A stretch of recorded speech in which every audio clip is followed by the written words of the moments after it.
Assalamualaikum warahmatullahi wabarakatuh. Good morning everyone, and thank you for being here today. My name is Nabila Syaputri with NPM 2241007, and I'm here to present on topic competitive advantage. I'm really excited to be here today. I will be explaining about competitive advantage. What it is competitive advantage? Pengertian dari competitive advantage. Sebelum kita membahas lebih jauh mengenai competitive advantage, Jadi competitive advantage atau keunggulan bersaing adalah kemampuan suatu perusahaan untuk menghasilkan nilai yang lebih besar dibandingkan pesaingnya, dibandingkan dengan kompetitor lainnya.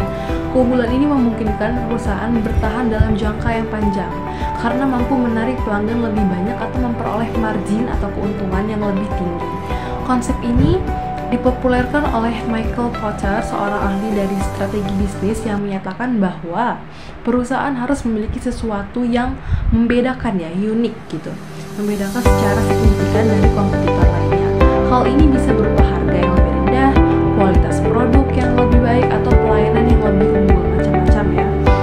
Selanjutnya ada jenis-jenis competitor advantage. Jenis-jenis competitive advantage, Michael Porter mengklasifikasikan keunggulan ini bersaing ke dalam 3 jenis pilar utama. Yang pertama itu ada cost leadership, yaitu strategi yang menekankan pada efisiensi biaya produksi dan operasional untuk menghasilkan produk dengan harga yang lebih murah. Nah, ini biasanya teknik pattern dari pesaing lainnya.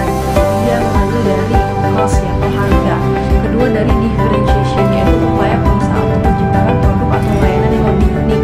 Different itu kan berbeda, berarti artinya berbeda dari kompetitor lainnya, berbeda dari yang lainnya gitu, sehingga konsumen bersedia membayar lebih. Yang ketiga ada fokus strategi, yaitu pendekatan yang menargetkan segmen pasar tertentu dan melayani kebutuhan mereka secara lebih spesifik.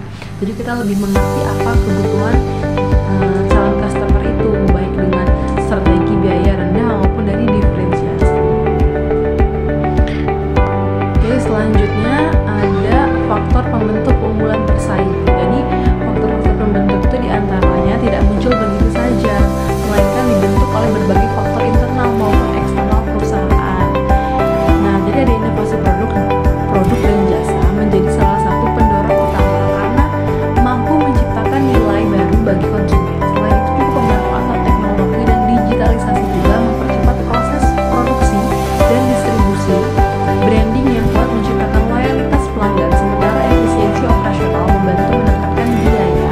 Tak kalah penting adalah dengan kualitas sumber daya manusia yang mampu menjalankan strategi dengan efektif dan adaptif terhadap perubahan lingkungan. Selanjutnya ini ada tantangan dalam mempertahankan keunggulan. Tentunya nggak mudah ya dalam mempertahankan keunggulan, banyak tantangannya. Meskipun memiliki keunggulan bersaing, memberikan keuntungan besar mempertahankan bukanlah hal yang mudah. Perusahaan harus menghadapi berbagai tantangan seperti kemajuan teknologi yang cepat yang dapat membuat produk menjadi usang. Selain itu, perubahan juga preferensi konsumen menurut perusahaan untuk terus berinovasi. Kehadiran pesaing baru dengan model bisnis yang lebih efisien juga menjadi ancaman serius ya. Kita harus cepat putar otak bagaimana nih solusinya gitu. Karena di era banyak ya komputer yang bersaing gitu, perusahaan yang gagal merespon dinamika atau tren masa ini, tren pasar ya, dengan beresiko kehilangan keunggulannya dan digantikan oleh pemain baru yang lebih adaptif, yang lebih aktif lagi. Jadi kesimpulannya dalam competitor advantage ini adalah keunggulan bersaing merupakan fondasi yang penting dalam membangun perusahaan di pasar. Untuk mencapai perusahaan perlu memahami kondisi pasar, mengenali kekuatan internal, serta mengembangkan strategi yang lebih sesuai, baik melalui efisiensi biaya, diferensiasi maupun dari fokus segmen tertentu. Thank you for watching. This is